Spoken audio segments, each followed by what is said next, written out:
Okay, the final section is called Additional Resources, and it contains several articles that just touch on different aspects of adoption. The first is adoption support groups, and it says in the state of Kentucky, since that is where our main office is located. But if your family is located in one of the other states, like Indiana or Tennessee, if your family is interested in learning more about adoption support groups in their area, we can easily help them locate some of those.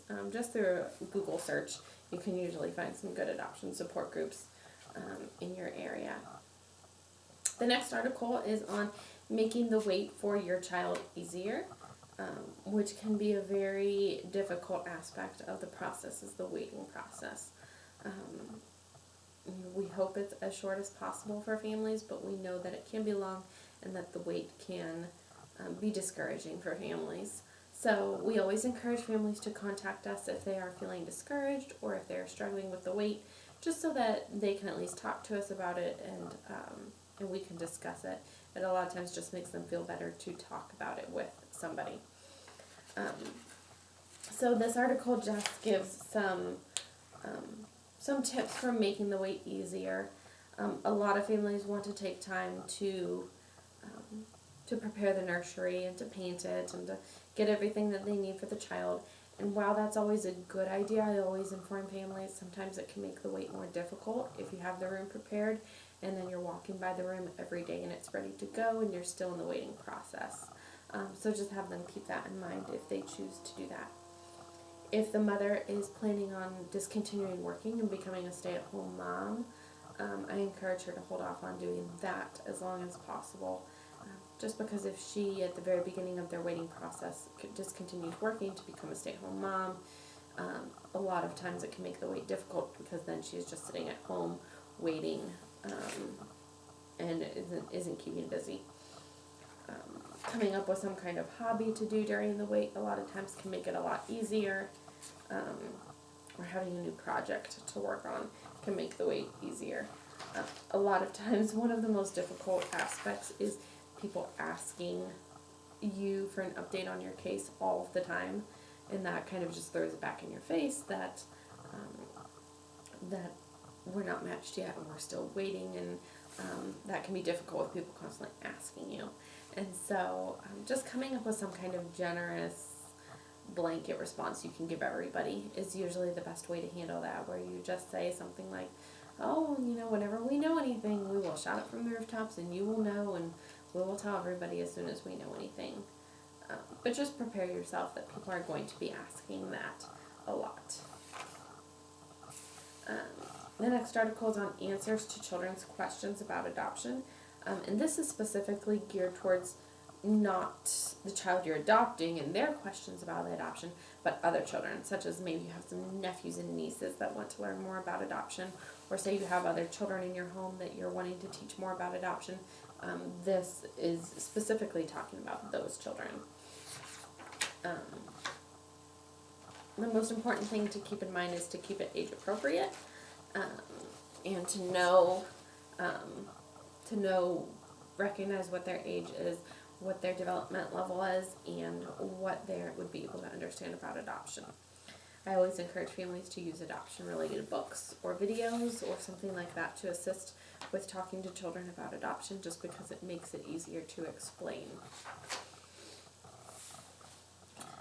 Speaking of books, the next article, or really printout, is on books for children about adoption. And as you can see here, there is a great number of books, children's books about adoption. A Mother for Chaco is always one of people's favorites that a lot of families like. But there's a lot of good ones in here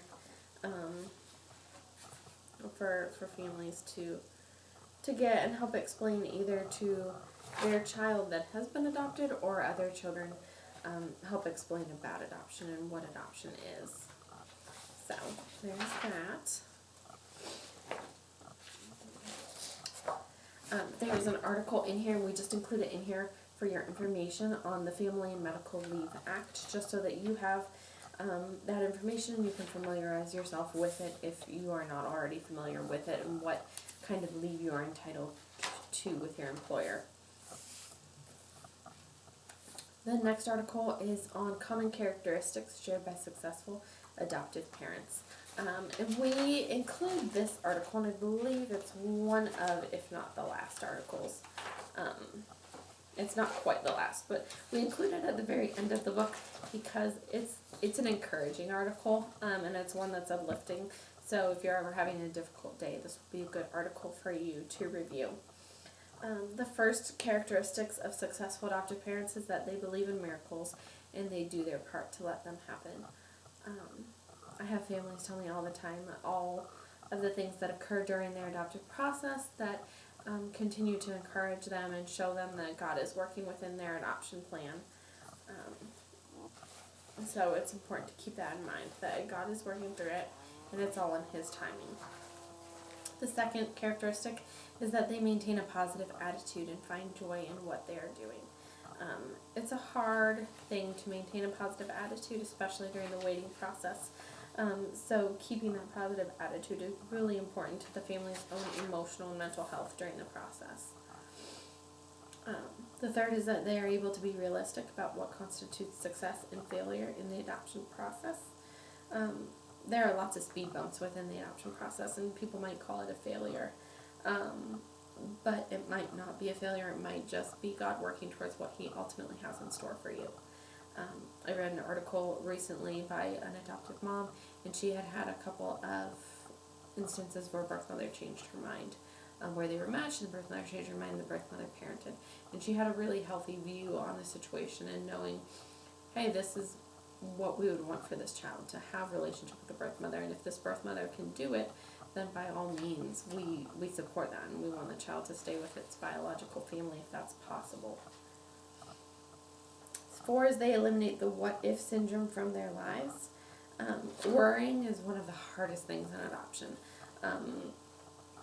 Especially once you are matched, sometimes the worry even gets worse. If she is 6 months along and you have 3 months to go in your adoption process, you can worry a lot during that time. But it's important to combat that and just stay, again, as positive as possible. Step 5 is they have an abundance mentality.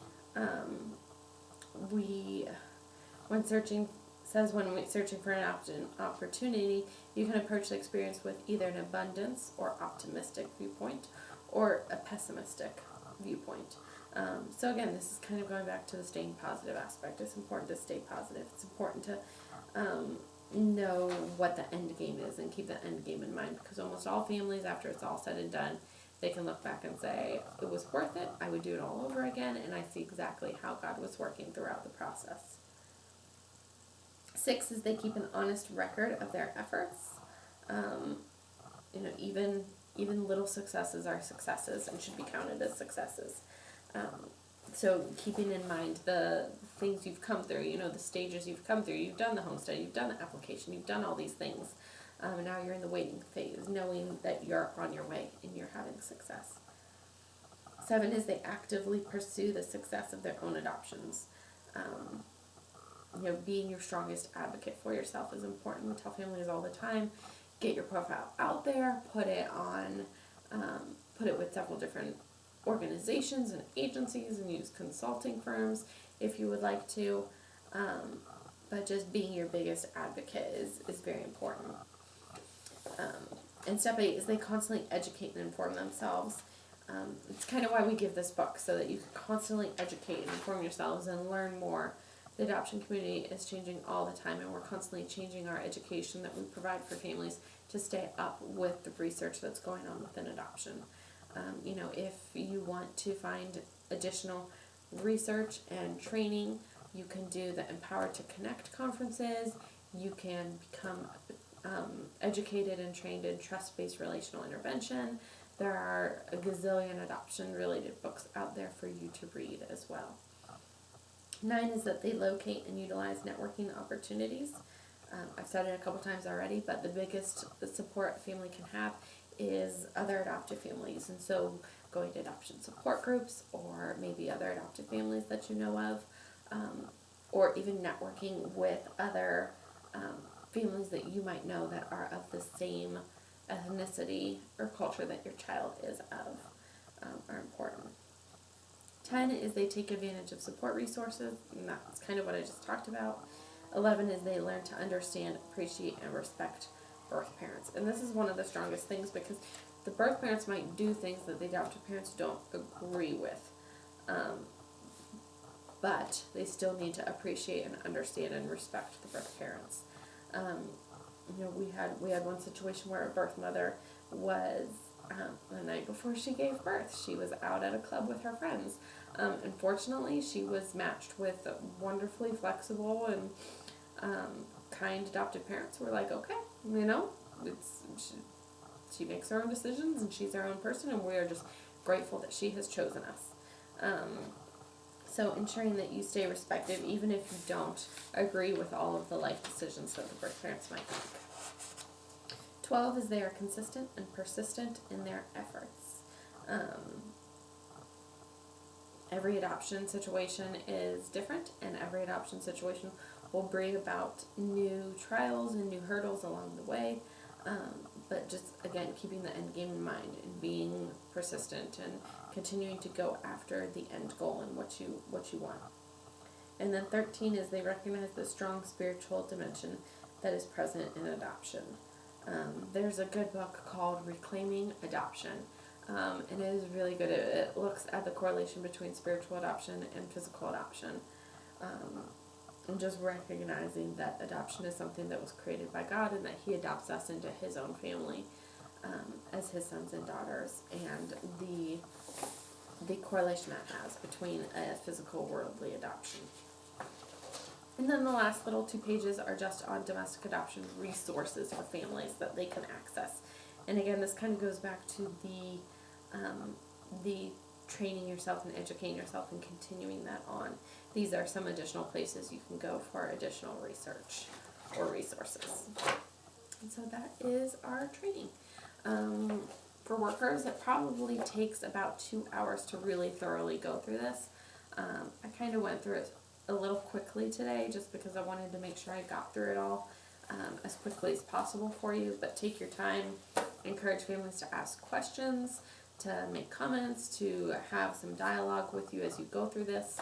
And it can be a really good experience. So, thank you.